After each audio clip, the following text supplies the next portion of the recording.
นี่เราแวะเรียบกระเป๋ากระสูมอยกระดาวข้างล่างนี่ก็หอมลักดอกแคร์เวตเตอร์นะแค่มวยแค่มวยvậy ở đây nam tàu liệng đây là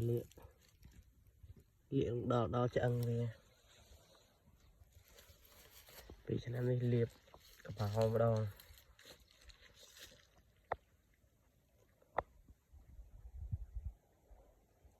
ở đây dương tay mấy cái này tục tập bay bay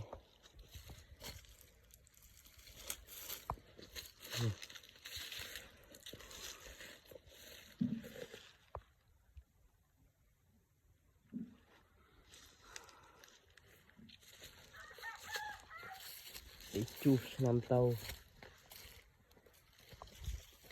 ngọt nam tàu tự chu nam đây sợ ban thái tàu lao mà rất mau